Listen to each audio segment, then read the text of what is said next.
Wakeling. This is I'm Roy Hanley. Mayan Kaliste. and we're Team 2-7, and this is DP2 Report 2. We are with the company Brain Power, and this is our stations. Topics we'll talk about today include how the project has been managed, intellectual property patents, all that good stuff, how concepts were generated and the solutions we developed from those, failure modes and analysis of the prototypes. Then we have an economic analysis, and finally, a conclusion. In terms of product management, we were able to create a Gantt and a matrix chart that we were able to help by creating parallel tasks that would increase efficiency and produce a faster outcome. Here to talk more about it is Rory. So this is our current Gantt chart. It's been updated since our last report. Currently we have finished most of the tasks we had set out to do by the current date. We have not finished industrial design as we originally thought. As with design for manufacture, we are planning to do that soon in the coming weeks. This is our QFD chart. It is basically the same thing as our Gantt chart. It has all of our different tasks, including sequential paths, our parallel, and also couple with the industrial design, design for manufacture, and economic analysis. Intellectual property. So we looked at 5 different patents in order to gain better ideas for our final product. One such patent was the projectile launchers, which use a air pump in order to shoot the projectile. From that, we learned we couldn't use an air pump to do it, but it gave us ideas on how other ways we can shoot the projectile, including using a spring. And also the modular roller coaster, which was a toy assembly that provided variably inclined trackway for rolling the ball or marble. That patent was created back in 1990, so that didn't affect us in any way for how we can build it. But it did give us ideas on how to connect our coaster to our pegboard. And next to come talk is Mayank. Hi, my name is Mayank, and I'm actually going to talk about the combination generation selection. So as we were actually working on the station 1, we individually came up with the 3 different solutions, and as we discussed in our team, we come with the final solution. And if we go to the table, these are the table we actually work on it, and these are all the materials which we actually used it for generate our ideas for the station 1. So for example, for solution 1, we actually come up with the material which we're going to use. The aluminum shape is going to be the square, and the launching system is going to be the catapult style. And the assembly, we using the one big piece, and the connect to the station 2, it's going to be by the RAM. So if you look over final solution, we're saying that the carbon steel is going to be the best material for making our final solution. And it's going to be shaped as a rectangular, and the launching, it's going to be the pistol size, so we're using the drawback style.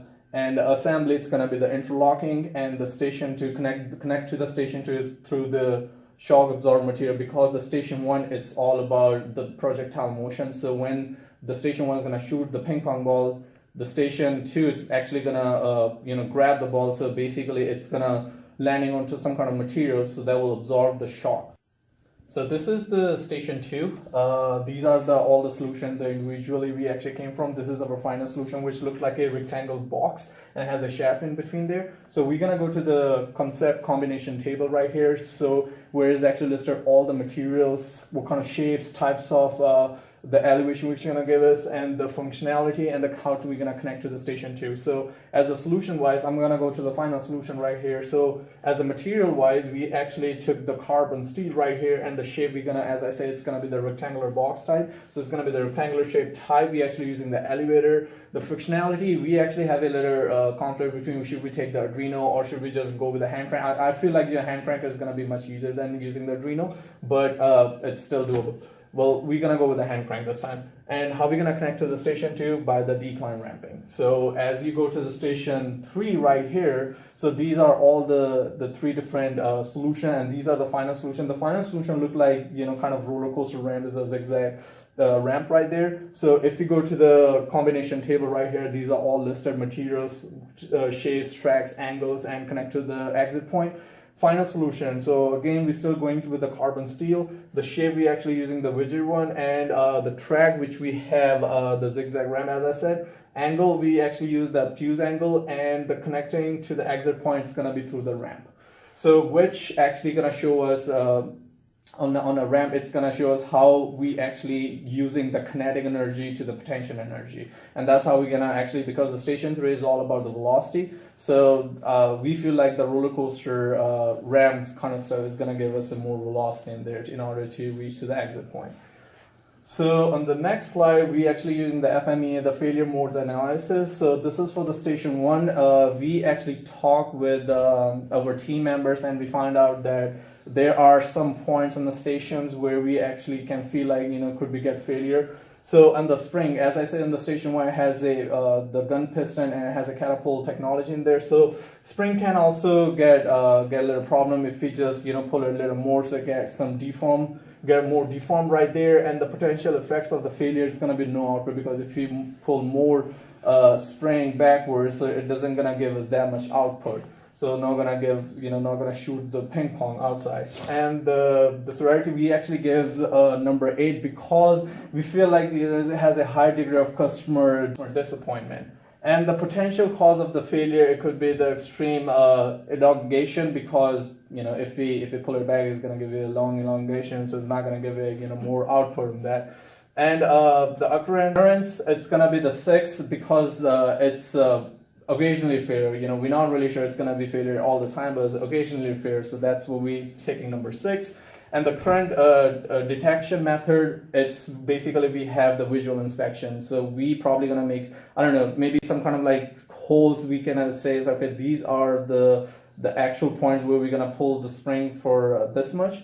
So again, so it's gonna be visual inspection right there. And the detection, we just give us a 1, because its design control will almost certain detect.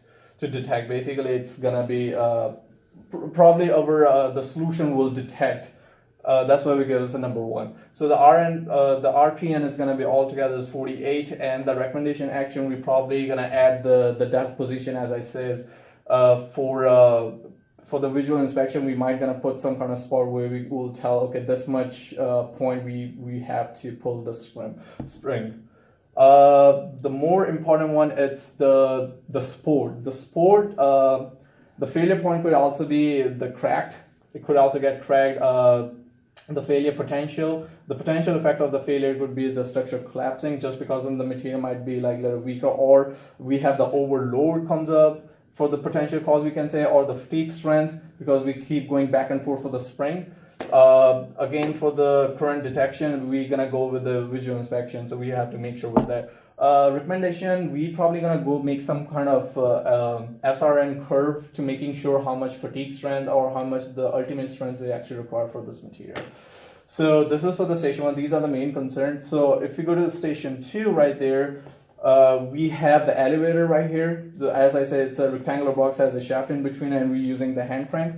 So for the shaft, we actually using for the potential failure, we could have the bending, because as we're putting the more force on the cranking, it can bend the shaft too, or with the weight of material, the ping pong, if you're using the metal ping pong ball, it's for example.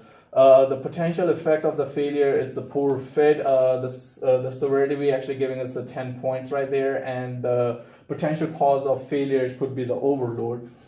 And the currents, it's we just giving a 1, and the method detection will be again the visual inspection. For detection, it's number 3, because we were saying that the design controller has a good chance to detect our detection there. And the RMP is going to be the 30, and the recommendation is probably adding some more sensors, so it will tell you that we actually putting more weight, or is due to the overweight is actually about to get bending or something like that. So these are the ones. Then the hand cranking, which I want to talk about, the hand cranking, it's the failure potential we can get, again, cracks. it can get, because if you're putting more force, it can crack the supports, or it can also crack the whole hand crank though. And the potential effect, it's a poor appearance. So right, we're giving it 10 points, and the potential cause of the failure, as we actually cranking it, might create some kind of vibration or something that will affect on our material or the support walls, which can also affect on those. And the occurrence, we actually giving it 3 points. Detection method, we probably gonna go with the visual inspection again, and the detection 5 points, and the RMP, it's gonna be 150 points. The higher the number goes, it means we having a more trouble coming up in there. So we have to focus on more on the hand cranking part. So that's why I'm saying we might gonna use the Arduino, or we can go with the hand crank in there. And the recommendation action is, again, we might gonna use the fatigue test. So if you go to the station 3 right there, we have the zigzag ramping. So that's how we actually gonna generate the velocity here. So again, we having the potential more, we got cracks right there, and the potential effects, we're getting the loss of functions, and the severity is 10. Potential cause of the failure, overload, can get the overload, and the occurrence is 6. The current detection, it's gonna be the strength test we actually using in the maintenance. And the detection is 3, RMP is 180. As I'm going to show you 180 and 180, these two topics is going to be the more concern for the station 3, so we have to be very careful on that. And the recommendation action, we're going to use the advanced design calculation. We're probably going to go with, I don't know, like CR, SR, SN curves, or we can use the fatigue load diagrams, so in order to see how much endurance limits we actually need for our materials. And same for this, the strength test we can also do for that. And if you go to the second one, these are the economics, and Josh will take care of that. Josh, this is our investment proposal to VTEPS. From the data we have presented, the present worth of our investment would be about $34,000. The future worth after 12 quarters will be nearly $44,000. This has an IRR of 14%, with the original MARR being 12%. And this is with a price of $140 per unit. And that pretty much wraps up our entire presentation. Team 2-7, we are clearly on the right track. We have a majority of the project completed.